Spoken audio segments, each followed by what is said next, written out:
ખ્રિસ્તમાં મારા વાલા ભાઈઓ અને બહેનો, આજના શુભ સંદેશમાં પ્રભુ યેસુ રાજકીય અધિકારીઓને જવાબ આપે છે અને પ્રભુ કહે છે, જો તમે ચિહ્નો કે ચમત્કારો નથી જોયા તો તમે માનશો નહીં. આ પ્રભુના જવાબ આજે આપણને આમંત્રણ આપે છે અને આપણે પોતાની જાતને પૂછવું જોઈએ કે મારી કઈ પ્રકારની શ્રદ્ધા છે. શું તે પક્ષપાતી શ્રદ્ધા છે કે તર્કસંગત શ્રદ્ધા છે? માર્કના ગ્રંથ 7 અને મત્તીના ગ્રંથ 25માં ઈસુએ એક કાનાની સિરોફોનિશિયન મહિલાની દીકરીને સાજુપણું આપે છે. તેઓ દુષ્ટ આત્માથી પીડાતી હતી અને આ મહિલા પોતાની દીકરીને ઈસુ પાસે લઈ શકતા નથી. છતાં પ્રભુ તેમની શ્રદ્ધાને જોઈને કાનાની દીકરીને દૂરથી જ સાજુપણું આપે છે.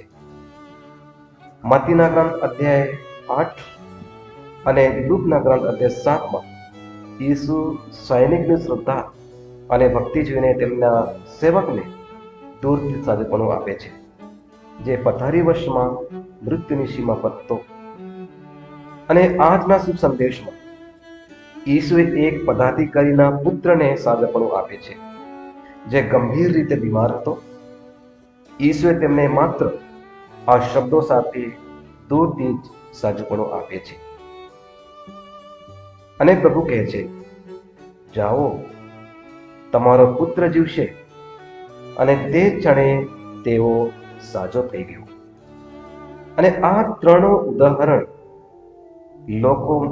ઉદાહરણોમાં લોકો પોતપોતાના પીડિત પ્રિયજનો માટે પ્રાર્થના કરતા હોય છે. જ્યારે તેઓ ભક્તિ અને શ્રદ્ધાથી પ્રાર્થના કરે છે, ત્યારે ઈસુ તેમને શબ્દોથી જ સાજુપણું આપે છે. કારણ પ્રભુ માટે કશું સીમા નથી કે કશું અશક્ય નથી. તે અંતર્યામી છે અને સર્વવ્યાપી છે. અને આ ઘટનાઓમાં બીમાર વ્યક્તિના વિશ્વાસ વિશે કશું કહેવામાં આવ્યું નથી, પરંતુ પ્રાર્થના કરનારા વ્યક્તિના ઊંડા વિશ્વાસનો ઉલ્લેખ છે.